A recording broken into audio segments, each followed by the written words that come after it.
México compra diésel ruso. Y dices tú, ¿cómo? ¿Pero qué, México no iba a ser autosuficiente? Pues algún día quizás si eso dicen. Yo no sé, yo no conozco las cuentas, no conozco los números y por lo tanto no me atrevo a hablar de ellos. Lo que sí es que salió la noticia de que México estaba comprando diésel ruso y que un barco llamado el Laucas 1 estaba por atracar en Guaymas con 145,000 barriles de diésel, petróleo refinado. Esto que lo sacamos unos minutos antes de comenzar esta transmisión, decía que hace 20 horas, o sea, hace 22 horas, era la última posición que se tenía del Laucas 1, que su destino era Guaymas y se suponía que iba a llegar ayer a las 10 de la noche. Esto es un sitio que sigue todos los barcos de todo el mundo que tienen que reportar su posición. Algunas personas creen que esto es así como los piratas que andan por el mar sin dar cuenta de... No, todos estos barcos tienen que dar su posición, tienen que actuar dentro de la legalidad y es el caso. Bueno, entonces, México compra diésel, compra 145,000. Este barco salió de Novorossiysk, Rusia, el 19 de febrero, luego fue a Algeciras, de donde salió el 2 de marzo, pasó por el Canal de Panamá y llegó a Guaymas. Se dijo, pero no lo dijo el gobierno mexicano, que no ha dado explicaciones sobre esto hasta donde yo sé, que este diésel sirve para controlar el precio de este combustible en México, que está siendo sujeto a las presiones inflacionarias de todos los productos. Y pues es producto de la política de López Obrador de tratar de mantener bajos los precios de los combustibles. Pero hay un analista que señaló que estos 145,000 barriles son en realidad nada, porque México importa 245,000 barriles diarios de diésel. 245,000 barriles diarios. Lo que se dijo es una especulación, insisto, porque el gobierno mexicano no ha hablado, pero también se ha dicho que estos 145,000 barriles son más baratos precisamente porque las sanciones le han impuesto un tope al precio de los productos rusos, los productos de hidrocarburos rusos, y es un ahorro para México. Los analistas y los medios más afines a la derecha creen que es solamente un desplante más de López Obrador contra Estados Unidos, que en todo caso es un desplante para el aplauso de los convencidos porque no afecta a las sanciones que han impuesto Europa y los Estados Unidos. El 5 de febrero la Unión Europea, el G7 y Australia impusieron un tope de precios a las exportaciones rusas de petróleo. Si la compra se hizo con los precios castigados, pues entonces sí, México ahorra dinero. Pero para mí no es el problema ni que sea un desplante hacia Estados Unidos. López Obrador hace muchos desplantes a Estados Unidos. Acuérdense que tenía un libro que se llamaba Oye Trump.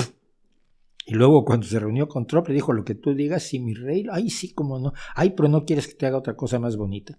Y se humilló totalmente ante Donald Trump, cosa que si hubiera sido medio inteligente habría sabido que tenía que hacer, porque no puede México enfrentarse al poder de Estados Unidos, y por lo menos aún sin un proyecto, sin un plan bien diseñado de cómo vas a realizar ese enfrentamiento económico sin hundir a tu país.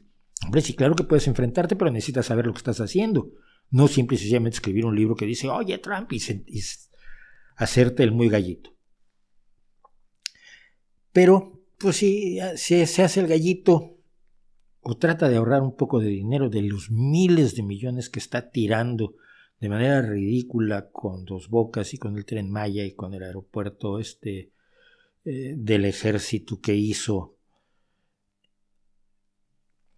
da igual, eso no es el punto. El punto es que hay una inmoralidad profunda en este momento al comprar diésel ruso. Y no voy a negar que hay siempre un problema moral. Resulta que donde hay riqueza, pues los que se hacen dueños de la riqueza son los más miserables. Y entonces los países que más producen petróleo son países que tienen gobiernos muy poco recomendables. Los países del Golfo Pérsico, Arabia Saudita, los Emiratos Árabes Unidos, Nicaragua, Venezuela, Irán. Es decir, Nicaragua no, Venezuela, Irán, Irak. Siempre hay un conflicto moral con el comercio internacional, sobre todo el de petróleo y sus derivados. Hay muchas personas en la oposición, y en la oposición sin importar cuál sea el gobierno. Si el gobierno es de derecha, la oposición de izquierda; si el gobierno es de izquierda, la oposición es de izquierda, más de izquierda. Pero la idea es, claro, pero tú le compras petróleo a Arabia Saudita. Pues sí, es que no se lo puedo comprar al país de las maravillas. Quien tiene el petróleo es a quien se lo tengo que comprar. Es como si tienes tú en tu ciudad a un solo panadero y es malísima persona. Y les pega a sus hijos y es desagradable, fuma mientras te atiende y escupe en el suelo, patea gatitos en la calle. Pero es el único panadero. ¿Le compras el pan o dejas a tu familia sin pan? Pues le compras el pan con cara de asco, como se le suele comprar el petróleo a la Arabia Saudita, a los Emiratos Árabes Unidos y a Venezuela y a Irán, con cara de asco. Algunos con menos asco que otros, esto sí hay que decirlo. No se puede elegir a quién le compras. Le compras a quien te vende más barato, le compras a quien más te puede proveer, le compras a quien te garantiza el suministro, porque, sobre todo si tu país, como es el caso de toda Europa, o como es el caso de México, no produce el suficiente petróleo o refina el suficiente petróleo para satisfacer sus necesidades. Siempre hay un problema moral. Pero en este caso, en concreto, México tiene opciones. Y elegir comprarle a Rusia tiene una carga moral peculiar por el odio que López Obrador le ha exhibido a Europa, a la Unión Europea, a la Organización Nacional de los Estados Unidos.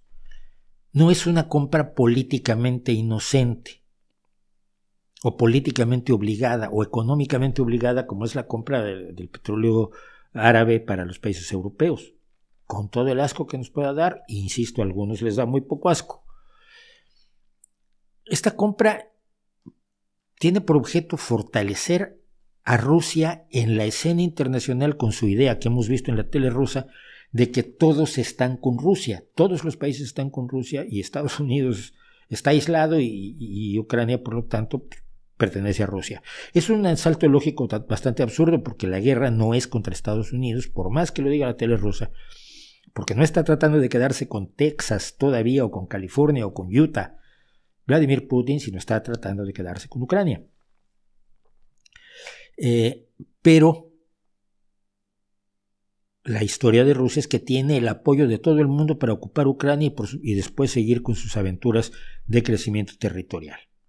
Hasta erigirse, por supuesto, en el hegemón mundial, porque es el país más civilizado, más simpático, el más grande país de la historia, como nos dice constantemente la televisión rusa. Esto juega a favor de esta visión hegemónica rusa, y si López Obrador lo sabe y lo está haciendo con toda intención, pues está mal, porque su precio son los crímenes de guerra que se están cometiendo hoy en Ucrania. Son crímenes de guerra gravísimos, con una guerra en suelo europeo que tiene la posibilidad de extenderse hasta un conflicto nuclear mundial. Y si no lo sabe, peor todavía. Creo que es un error gravísimo, y si se hace a propósito o se hace ingenuamente, en ambos casos es mala idea el haberle comprado ese diésel, pues, a Rusia.